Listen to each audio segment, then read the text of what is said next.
प्रधानमंत्री ने दिल्ली से अमृत भारत एक्सप्रेस ट्रेनों का शुभारंभ किया। उन्होंने बापू धाम मोतिहारी से वीडियो कॉन्फ्रेंसिंग के जरिए 4 नई ट्रेनों को हरी झंडी दिखाकर रवाना किया। मालदा, गोमती नगर, दरभंगा, लखनऊ और राजेंद्र नगर नई दिल्ली अमृत भारत ट्रेनों का शुभारंभ किया। इस अलावा बापू धाम मोतिहारी से आनंद विहार के लिए भी अमृत भारत ट्रेन की शुरुआत की गई। मोतिहारी में अमृत भारत ट्रेन के उद्घाटन के बाद पीएम मोदी ने जनसभा को किया संबोधित। कहा, बिहार आगे बढ़ेगा तभी देश बढ़ेगा। बिहार में स्वरोजगार को बढ़ाया गया है। आरजेडी ने रोजगार के नाम पर जमीन ली और गरीबों को लूटा। आरजेडी कभी रोजगार नहीं दे सकती। हमारी सरकार ने बिहार को पक्का आवास दिया और मुद्रा योजना से युवाओं को स्वरोजगार मिला। वाराणसी में सीएम योगी बोले, भगवान बिरसा मुंडा ने अपनी विरासत और समाज के लिए काम किया और आज हम उनके कार्यों से प्रेरणा लेते हैं। जनजाति समाज हमेशा से सनातन संस्कृति के साथ रहा है। भगवान राम के वनवास काल से लेकर श्री कृष्ण के जन्म तक जनजाति समाज उनके साथ खड़ा रहा। वाराणसी में विपक्ष पर हमलावर हुए सीएम योगी। कहा, कुछ लोग समाज में जातीय संघर्ष पैदा करना चाहते हैं और ऐसे लोग समाज की एकता के लिए बाधक हैं। लातों के भूत बातों से नहीं मानते हैं। कांवड़ यात्रा शांति के साथ निकल रही है, लेकिन कांवड़ यात्रियों को उपद्रवी कहकर बदनाम किया जा रहा है। सोशल मीडिया पर फर्जी नाम से आईडी बनाकर अफवाहें फैलाई जा रही हैं। ऐसे लोगों से सतर्क रहना चाहिए और इन्हें चिन्हित करना चाहिए। हमीरपुर के सुमेरपुर थाना क्षेत्र स्थित वर्कशॉप वेस्ट फैक्ट्री से निकालने वाले प्रदूषण से स्थानीय लोग परेशान।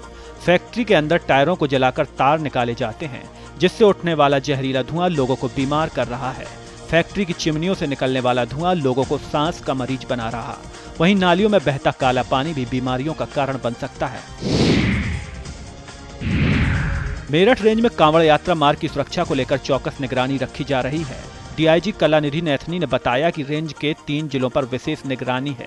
सुरक्षा के लिए 3500 से ज्यादा आईपी वाले सीसीटीवी कैमरों से चौकसी की जा रही है और अत्याधुनिक ट्रेडर ड्रोन के जरिए भी निगरानी की जा रही है।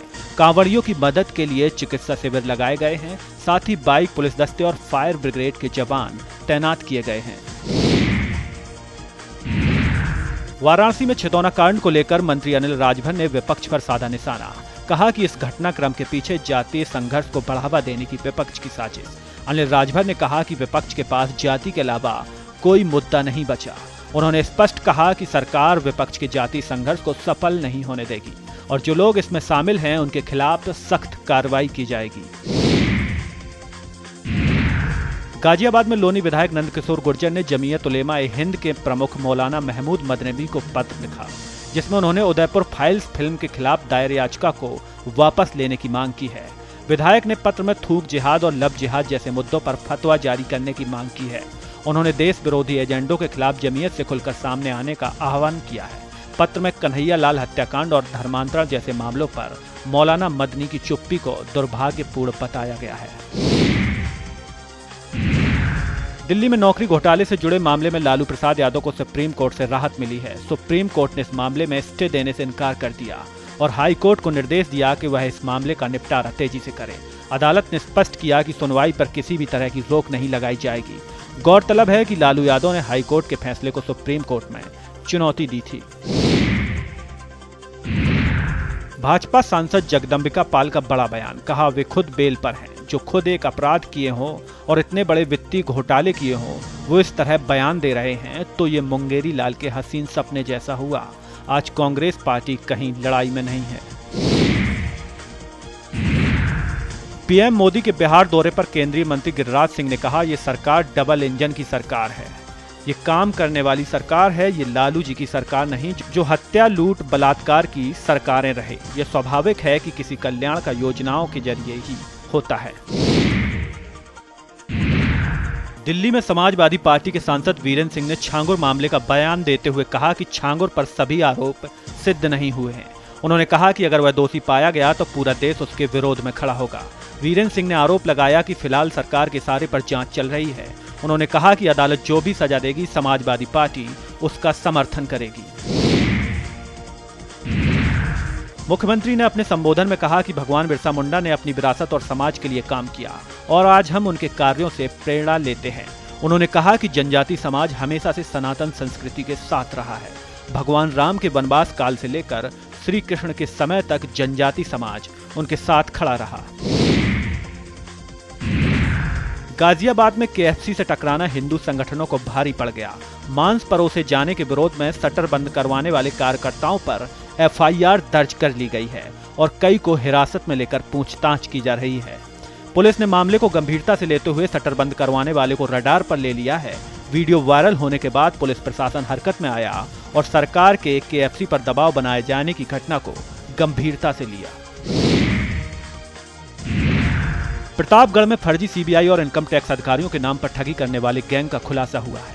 ये ठग फर्जी आईडी दिखाकर लोगों को डरा धमकाकर ठगी करते थे। मजदूरी दिलाने के नाम पर इन्होंने एक ठेकेदार को 5 लाख रुपए के साथ बुलाया और खुद को सीबीआई व इनकम टैक्स अधिकारी बताकर चेकिंग के बहाने उसके बैंक से पैसे ले लिए। ठगी का एहसास होने पर ठेकेदार ने पुलिस से शिकायत की, जिसके बाद पुलिस और स्पेशल टीम ने महदहा से गैंग को गिरफ्तार किया।